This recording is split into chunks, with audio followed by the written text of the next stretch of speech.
Congresso promulga proposta que pode perdoar 23 bilhões de reais de multas dos partidos. E você vai ver também. Famílias das vítimas do avião que caiu no interior de São Paulo começam a receber o dinheiro do seguro. População idosa cresce no país. Justiça da Venezuela confirma a vitória de Maduro nas eleições presidenciais. E ainda, Correio Britânico tenta encontrar destinatário para cartão postal que foi enviado há mais de 100 anos. Tudo isso você confere a partir de agora no Jornal das 18h30.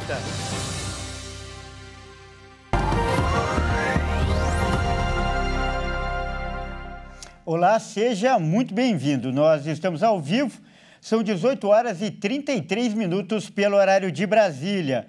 Eu sou o Kleber Werneck e a partir de agora você confere comigo as notícias do Brasil e do mundo desta quinta-feira.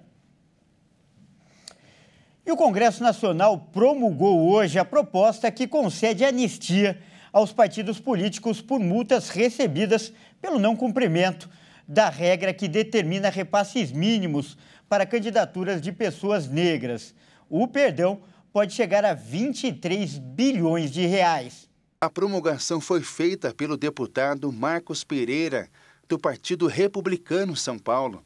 A PEC também institui um programa de refinanciamento de dívidas partidárias e permite a utilização de recursos do fundo partidário para o pagamento de multas eleitorais. Além disso, a emenda estende o perdão de multas aplicadas em processos de prestação de contas eleitorais. Outra mudança importante incluída na PEC é a obrigatoriedade de que 30% dos recursos do fundo eleitoral sejam destinados ao financiamento de campanhas de candidatos negros, uma regra que passará a valer a partir deste ano. Dando continuidade às medidas adotadas por este Congresso Nacional, com vista ao fortalecimento da representação popular, é inserida na Constituição Federal a obrigatoriedade de os partidos destinarem 30% de recursos públicos recebidos pelos partidos às candidaturas de pessoas negras, já a partir das eleições deste ano de 2024. Até a promulgação do texto, repasses feitos sem atender às regras previstas não resultarão em punições para os partidos. O perdão pode chegar a 23 bilhões, considerando apenas as contas pendentes de análise da Justiça Eleitoral. A proposta estabelece um programa de refinanciamento de dívidas eleitorais e autoriza o uso do fundo partidário para quitar multas eleitorais. Dirigentes partidários argumentam que a definição das regras de cotas raciais deveria ser responsabilidade do Legislativo e não do Tribunal Superior Eleitoral. E os familiares das 62 vítimas do avião que caiu no interior de São Paulo começaram a receber hoje o seguro obrigatório pelo acidente. O valor pago será de R$ 103 mil por família. 5 famílias já receberam seguro, que é obrigatório e semelhante ao de danos pessoais causados por veículos automotores de via terrestre, o DPVAT. Outras 36 famílias já entregaram a documentação e aguardam pagamento. Familiares de vítimas do voo 2283 se reuniram com representantes da empresa nesta quinta-feira em Cascavel, no Paraná. O pagamento do seguro reta não anula o direito de futuras indenizações de responsabilidade, como danos morais e materiais. O Regulamento Brasileiro de Homologação Aeronáutica diz que todas as empresas aéreas que transportam pessoas e coisas em território nacional devem manter o seguro. O valor é pago independentemente de culpa do transportador. O cálculo do valor leva em conta a apólice do contrato celebrado entre a companhia aérea e a seguradora. É preciso que o transportador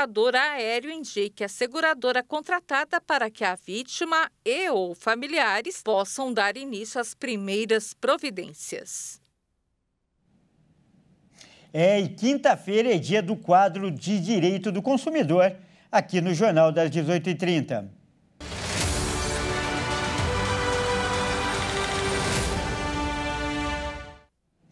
nós vamos falar hoje sobre as consequências que esse lamentável acidente aéreo causou para os consumidores. E para falar mais sobre esse assunto, nós vamos conversar, como sempre, com o doutor Leonardo Girundi. Boa noite, doutor. Mais uma vez, grande prazer recebê-lo aqui no nosso jornal. Sempre muito bem-vindo. Boa noite, Kleber. Que alegria mais uma vez estar aqui ao seu lado, nessa bancada, sempre tratando assuntos importantes e necessários para a nossa sociedade. Com certeza, é um assunto bem atual. Isso porque a Voipaz, anunciou nos últimos dias a suspensão tanto da venda de passagens aéreas como também dos voos. E como ficam, então, os passageiros, os consumidores? Qual é, eu pergunto primeiro, a responsabilidade da empresa e mesmo que ela consiga, pagar o dinheiro aí da passagem? Como a pessoa pode fazer para garantir, que ela vai ter a viagem e não vai perder o compromisso ou, enfim, as férias, o que ela tiver marcado? Exatamente. Não é só o valor em si da passagem. Primeiro porque os valores são alterados instantaneamente, Se você entra de manhã para analisar um valor, de tarde já é outro valor para a aquisição da mesma passagem. Além disso, tem a situação dos compromissos inadiáveis. Então, os danos, que nós chamamos de danos morais, que são aqueles que muitas vezes nós não temos como calcular o valor pecuniário inicialmente, devem ser embutidos aí nesses valores. Então, não é só a restituição do valor, que deve ser feito sempre com correção monetária e juros, mas, além disso, a apuração desses demais danos e prejuízos que possam existir por esses cancelamentos. Doutor, uma tragédia como essa, primeiro, causa, claro, uma grande comoção, mas também causa, desperta uma preocupação coletiva, em alguns casos até traumas, medo de voar.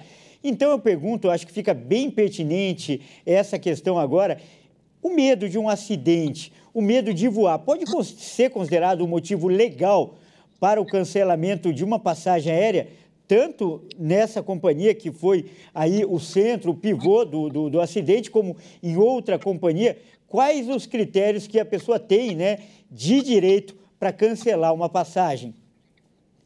Excelente pergunta, Kleber. Excelente pergunta. Por que é uma excelente pergunta? Primeiro porque no nosso Código de Defesa do Consumidor não consta essa possibilidade. A possibilidade na nossa lei fala da aquisição ou compra de passagens remotas, que são normalmente feitas ali por sites ou por telefone, você tem o direito de cancelá-las por 7 dias. Tirando isso, não existe na nossa legislação uma previsão para esse tipo de cancelamento por simplesmente ou por você sentir de forma inseguro. Mas é interessante porque nunca, como agora, as doenças emocionais ou as sensações foram levadas tantas em consideração. Antes, a depressão não existia, o status como hoje existe, e as mesmas situações em relação à emoção. Eu entendo que devido à situação do acidente, e também porque logo depois teve um outro evento com a mesma empresa de um pneu furado, e também o caso desses cancelamentos, inclusive de vendas futuras, e principalmente porque não tem um laudo final garantindo que não existiu nenhum tipo de erro em relação ou problemas na aeronave, esses medos e esse anseio e essa insegurança é normal e ela é passível, eu entendo que é motivo, sim, especificamente pelo caso, para o cancelamento daquele valor, daqueles bilhetes que você comprou, receber o direito de dinheiro de volta. Então, ao meu ver, o consumidor tem direito de ser ressarcido dos valores comprados, gastos da companhia, inclusive as demais indenizações que seriam cabíveis também.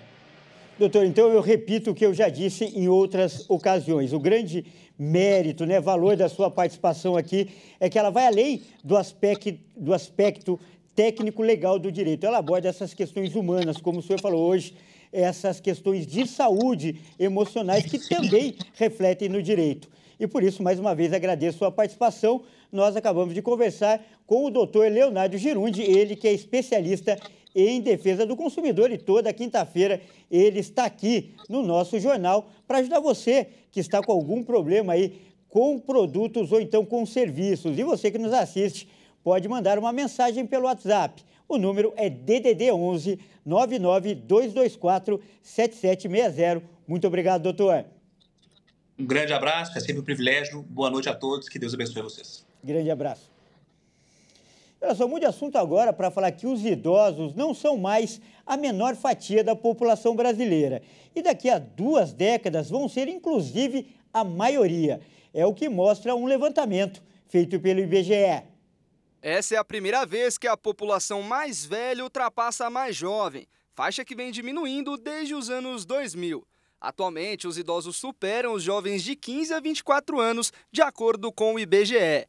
De 2000 a 2023, a proporção de pessoas com 60 anos ou mais quase dobrou, subindo de 8,7% para 15,6%. Os dados do IBGE também trazem projeções sobre a população até 2070. E elas mostram que em 2046, os 60 a mais vão ser a maior fatia populacional do país, chegando a 28%. Em 2070, esse percentual sobe para 37,8%, ou seja, mais de 1 em cada 3 brasileiros será idoso. Com isso, a idade média dos brasileiros, que em 2023 era de 34,8 anos, passará a ser de 51,2 anos. Segundo o IBGE, os principais motivos para esse movimento é a queda na taxa de fecundidade, número de filhos por mulher e o aumento da expectativa de vida. De 2000 a 2023, o número passou de 2,32 para 1,57 filhos por mulher.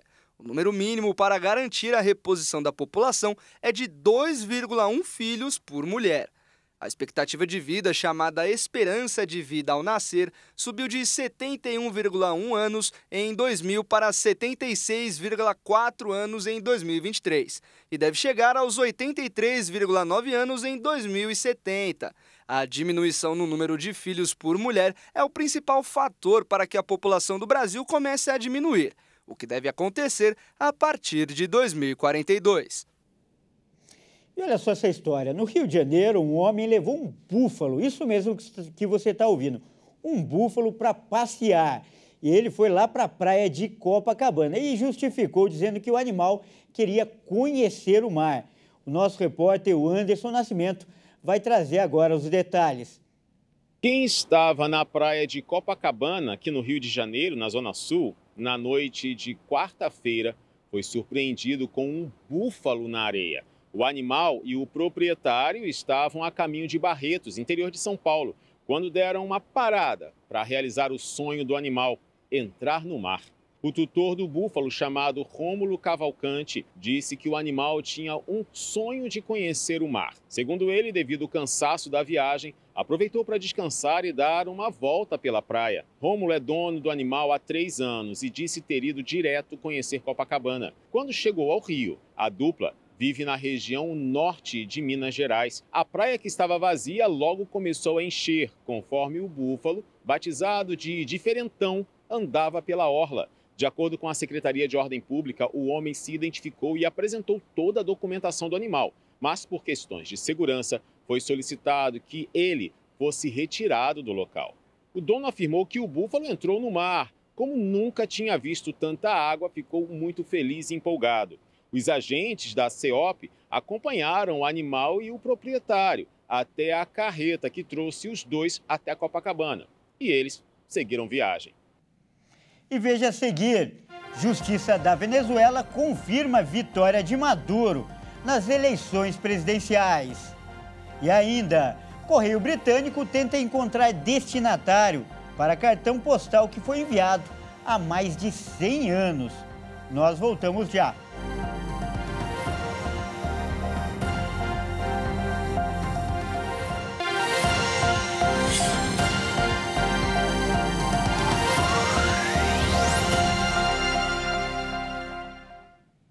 Mais uma vez, seja muito bem-vindo. Nós estamos de volta e ao vivo. São 18 horas e 48 minutos pelo horário de Brasília. Olha, a gente volta com destaque internacional. O Supremo Tribunal de Justiça da Venezuela confirmou a vitória de Nicolás Maduro nas eleições presidenciais. A corte considerou o resultado inquestionável. O Tribunal Supremo de Justiça da Venezuela certificou a reeleição do presidente Nicolás Maduro para um terceiro mandato de 6 anos, depois de denúncias de fraude por parte da oposição. A corte é acusada de servir ao chavismo governista. Na sentença, lida pela presidente do tribunal, os magistrados certificam de forma inquestionável o material eleitoral pericial emitido pelo Conselho Nacional Eleitoral.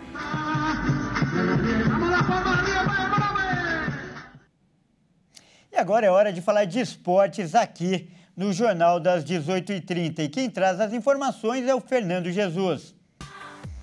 Boa noite, Fernando. Mais uma vez, seja muito bem-vindo ao nosso jornal. E hoje, né, Fernando, teve homenagem aos atletas olímpicos do Exército. Conta pra gente. É isso mesmo, Kleber. Boa noite para você e a todos que nos acompanham. Hoje aconteceu uma cerimônia para o Dia do Soldado e o presidente Lula condecorou os militares medalhistas olímpicos brasileiros que fazem parte do programa Atletas de Alto Rendimento do Exército. A homenagem aconteceu durante um evento comemorativo da data lá em Brasília. Destaque para a judoca Beatriz Souza, que ganhou o ouro. Foram homenageados os medalhistas da Olimpíada de Paris 2024. A judoca medalha de ouro, Beatriz Souza, o judoca bronze, Guilherme Schmidt e a jogadora de vôlei Natália Pereira, que ganhou a medalha de bronze. O presidente Lula também publicou sobre a homenagem nas redes sociais, dizendo ter orgulho dos atletas que lutaram com garra para trazer medalhas para o Brasil. Os atletas fazem parte do programa de alto rendimento do Exército, criado em 2008. É uma parceria dos Ministérios da Defesa e do Esporte. O objetivo é promover a participação de militares atletas em competições nacionais e internacionais, oferecendo melhores condições para a dedicação aos treinos, sem que os atletas precisem se ocupar de outra fonte de renda. A cerimônia alusiva ao Dia do Soldado aconteceu no Quartel-General do Exército, em Brasília, e reuniu militares e autoridades. O comandante do Exército, General Tomás Paiva, mencionou a atuação de soldados em ações contra o garimpo e de proteção aos Yanomami, no combate às queimadas no Pantanal e no socorro aos atingidos pelas cheias no Rio Grande do Sul. E acrescentou que os soldados são cidadãos brasileiros comprometidos com as leis e defensores da Constituição. Olha, Fernando, e falando de futebol agora, o Flamengo anunciou o retorno do atacante Michael hoje, não é mesmo? Exatamente, o atacante é um velho conhecido da torcida rubro-negra. A sua primeira passagem foi entre 2020 e 2021. E agora Michael retorna ao Rio de Janeiro vestindo a camisa de número 30. O Flamengo já inscreveu o jogador no bid e já tem condições para estrear, ou melhor, reestrear a camisa rubro-negra. Mas infelizmente isso não acontece hoje pela Libertadores da América. Michael só poderá disputar a competição caso o Flamengo avance para as quartas de final. E o jogador ainda afirmou em um vídeo divulgado nas redes sociais do clube que amadureceu muito nesses 2 anos que jogou lá no Al Hilal da Arábia Saudita e que o seu compromisso e entrega em campo continuam sendo uma de suas principais características. A sua última partida pelo clube saudita foi contra o maior rival, o Al Nassr, e o jogador teve uma ótima atuação na vitória por 4-1. No final do confronto, o treinador Jorge Jesus o substituiu para que fosse homenageado e aplaudido pela torcida. Legal, Fernando, muito bacana aí a volta de um grande jogador para o futebol brasileiro. E por falar em futebol brasileiro, hoje é dia de jogo decisivo pela Libertadores e Sul-Americana para os times brasileiros, não é, Fernando? Fala pra gente quais são os confrontos. É isso mesmo, as partidas de volta das oitavas das 2 competições acontecem hoje. Na Sul-Americana, o Atlético Paranaense vai enfrentar o Belgrano às 19 horas, lá no estádio Mário Alberto, na Argentina. E o Furacão venceu o jogo de ida por 2-1 e pode perder por até 1 gol de diferença lá no estádio do adversário. E ainda pela Sul-Americana, às 21h30, o Cruzeiro recebe o Boca Juniors no Mineirão, em Belo Horizonte, buscando aí o prejuízo após ter perdido o jogo de ida por 1-0. Já pela Libertadores, o São Paulo vai enfrentar o Nacional do Uruguai às 19 horas no Morumbi, em São Paulo.